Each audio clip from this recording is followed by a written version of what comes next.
Sipir ini mengintip. Kemana tahanan di penjara ini? Ia membuka pintu. Beraninya kamu menakutiku bocah, membuatku kaget saja. Ketika sipir mengantar makanan, ia tidak melihat pemuda itu. Ia membuka pintu dan menemukan lingkaran.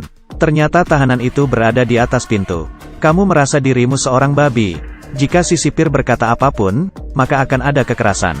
Tapi si pemuda tersenyum. Berlatih di sel, langkah kiri kanan, mengambil langkah tanpa sepatu. Keesokan harinya si sipir masih tidak melihat tahanan. Tapi ia sudah biasa bermain petak umpen dengan dia. Kali ini lebih besar. Ia tidak melihat ada bayangan.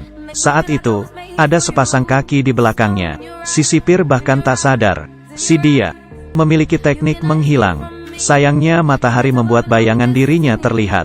Sipir itu berbalik. Bukankah kamu bisa bersembunyi? Bahkan bayanganmu hilang. Dia tersenyum. Menggambar mata ketiga di telapak tangan. Mulai berlatih berjalan. Akhirnya ia bisa melakukannya. Hari ini si sipir mengantar makanan lagi. Melihat tidak ada orang di sel ia pun murka. Kamu tidak lelah bermain. Kamu akan muncul di belakang diriku. Tiba-tiba, si sipir terlambat bereaksi. Dipukul keluar oleh dia. Bahkan ia berani melawan polisi. Ketakutan. Sipir menutup pintu sel. Alasan dia di penjara. Aku harus mulai dari masa lalu. Dia pada saat itu, setiap hari menganggur, mengendarai mobil dan menempel selebaran. Hari ini ditaruh dan besoknya dicek. Selama selebaran itu masih ada, berarti di rumah itu tidak ada orang. Ia pun mengambil kawat kecil, mengutak-atik, pintu terbuka. Tapi dia bukan mencuri, tapi datang untuk beberapa hari. Ia menggunakan sikat gigi si pemilik rumah, memakai baju, memakan makanan, dan kemudian berfoto. Tapi dia memiliki tujuan, membetulkan barang di rumah. Baju juga dicuci. Ia hidup bahagia, melihat selebaran tidak hilang. Ia membobol pintu dan masuk. Rumah ini sangat besar, merasa seperti di rumah sendiri. Mencuci baju dan makan, bermain bola dan mandi.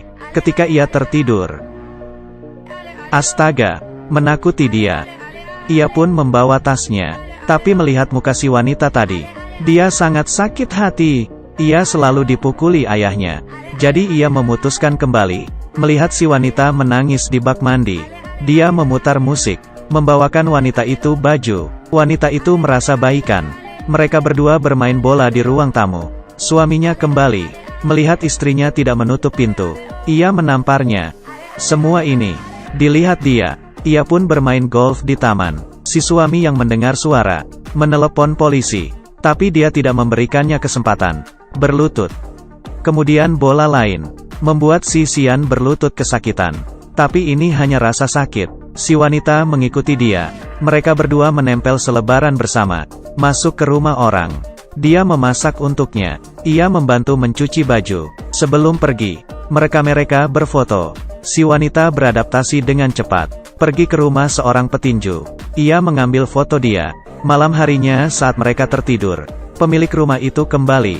Melihat ranjangnya ditiduri orang asing. Ia mengambil sarung tinju. Untungnya tidak ada barang yang hilang. Mereka kesulitan. Keesokan harinya mereka menemukan satu rumah. Saat pintu dibuka, ia melihat ada orang terkapar di lantai. Dia menelepon orang rumah. Tapi tidak ada yang menjawab. Mereka berdua mengurus orang tua itu. Tinggal sendirian. Setelah hari yang menyenangkan, tidak bertahan lama, anak si pria tua itu kembali. Melihat rumahnya ada orang asing, membawa mereka ke polisi. Polisi menemukan mayat si orang tua yang dikubur. Setelah diselidiki, orang tua itu meninggal karena kanker paru-paru. Dan rumah yang telah dimasuki dia sebelumnya, tidak ada juga yang melaporkan. Dia seharusnya tidak usah dipenjara.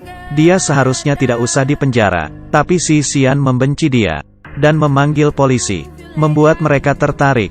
Dia dilempar ke jalanan oleh polisi. Dan si Sian menaruh bola golf, memukulnya, mengenai perut dia. Satu bola lagi. Dia terkapar di tanah kesakitan. Tapi polisi melihat dari mobil. Sampai si Sian puas dan pergi. Ia mendekati dia, yang sekarat. Kemudian, dia mendorong polisi. Temannya langsung membantu. Karena polisi, dia dijebloskan penjara. Tapi ini bukan perbuatan orang yang jantan. Oleh karena itu di penjara, dia juga tidak tinggal diam. Ia belajar golf. Satu ketika temannya mengambil bola dia, Ia bertengkar dengan sesama, membuatnya ia dikirim ke sel terpisah. Menenangkan diri, dia mulai memikirkan tembus pandang. Setelah latihan keras tiap harinya, ia berhasil. Setelah keluar penjara, ia mencari polisi itu. Ketika sedang mengambil bola, tidak melihat siapa yang mengenainya. Polisi itu hanya bisa sembunyi di balik dinding. Tapi bola itu seperti punya mata, selalu mengenai dinding, kemudian memantul dan mengenai si polisi. Akhirnya ia bisa balas dendam. Kemudian giliran si Xian. Karena ia belajar teknik menghilang, ia dapat masuk ke rumah si Xian. Ia merasa ada seseorang di dalam rumah. Mencari di ruang tamu, tidak menemukan apa-apa, tapi istrinya tahu. Dia datang. Si Xian mendengar pergerakan, membawa tongkat golf dan keluar. Melihat istrinya memandangi cermin, tapi ia berkata, "Aku sayang padamu." Si Xian memeluk istrinya. Kali ini, istrinya memberikan tangannya ke dia. Astaga, ternyata teknik menghilang bisa digunakan seperti ini.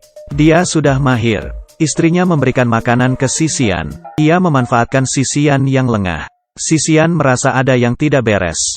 Sepertinya tidak ada orang. Dia memiliki rumah. Walau hanya si wanita yang tahu ada dirinya. Tapi itu sudah cukup. Di film ini, dia tidak memiliki batasan. Oleh karena itu semua emosi hanya ada di matanya saja.